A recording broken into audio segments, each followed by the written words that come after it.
For us, I just want to update us with what's happening. We're just taking you out of the screen at the moment, Margaret, just for a moment, because we have the plane door open. This is the aircraft that's been carrying Nancy Pelosi, the senior US Democrat, and it has touched down, and people are now getting off the plane. It's pretty dark, as I said. It is, what, kind of 10 to 11-ish.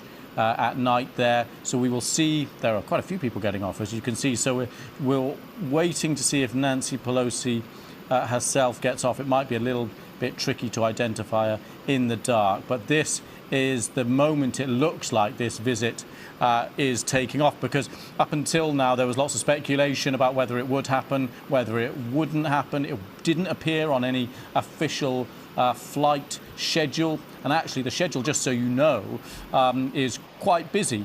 Started in Singapore, this tour of Asia.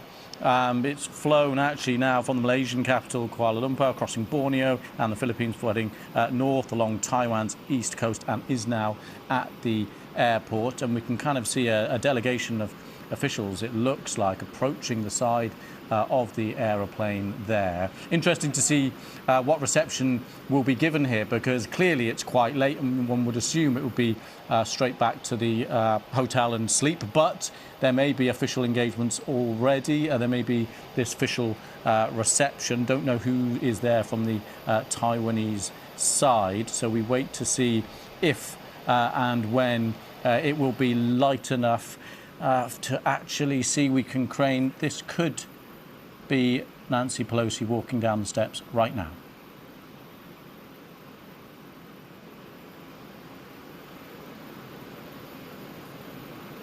So Nancy Pelosi there getting to the bottom of the steps, it seems, and being met there. You can see the flash bulbs of cameras, which could be helpful for us to try and see something. But a huge moment, this. Nancy Pelosi, a Democrat, and her own President Biden, a Democrat, would rather this visit wasn't going ahead at this time. There have been others within the administration and within the US, I should point out, for balance, who are actually saying this visit should go ahead. There have been similar visits in the past at this level. Nancy Pelosi, of course, is a member of the legislature in the US, not part of the executive, not part of the government, not part of President Biden's team. This isn't an official, if you like, diplomatic trip in that sense.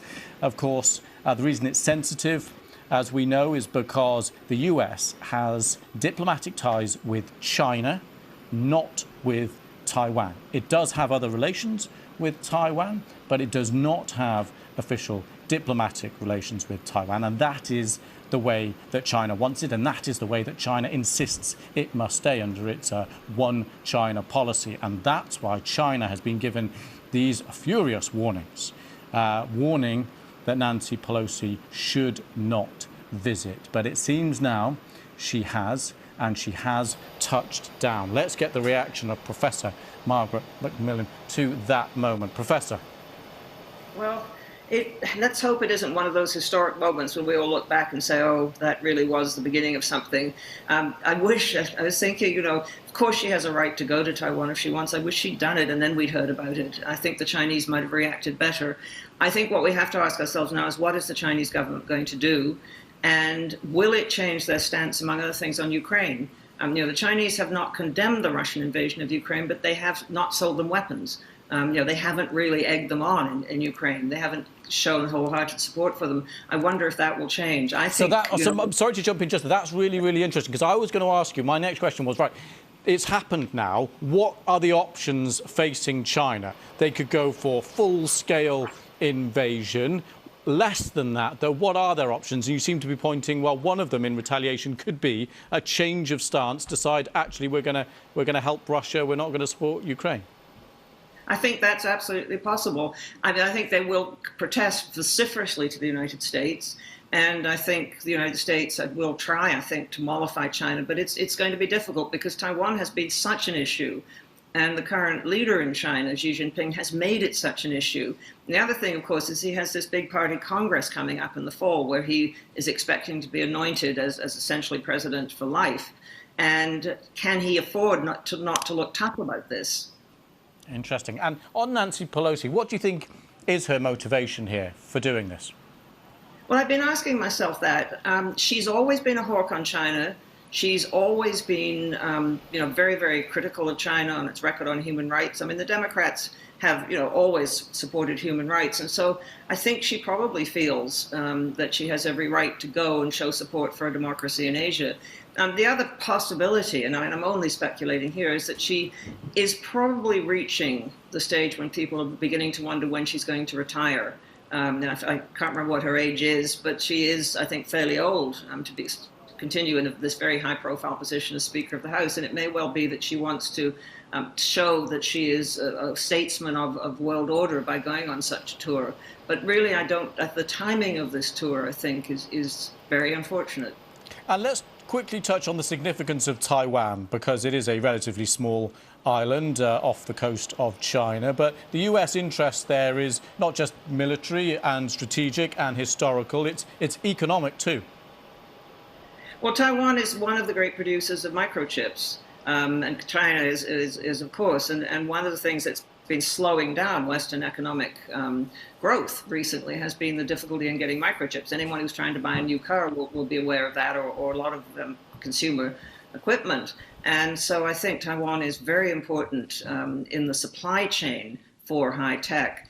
And it's also, I think, important as a symbol of American determination to remain a Pacific power. And if the Americans back down over Taiwan, what does that say to the Japanese? What does that say to the Vietnamese? What does that say to the South Koreans?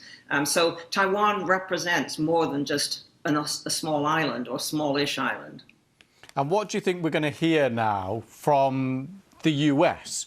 Because we've heard those warnings from China. Now the visit has happened. We wait to see the response of China, whether that's in words or in actions. But then we will inevitably be asking the White House and authorities in the US, what will be their response now? I think the American administration is in a very difficult position. I mean, can they afford to disown their Speaker of the House of Representatives, and someone who has been in politics a very long time and is widely seen as a leading Democrat? For them now to condemn her for doing this, I think, is very difficult indeed. And so I think what they're going to have to try and do is show support for one of their own without alienating or infuriating the Chinese anymore. And that may be a very difficult path to tread indeed. Professor Margaret McMillan, thank you so much for being with us here on BBC News Channel, witnessing and talking us through, with your expertise, a potentially historic moment.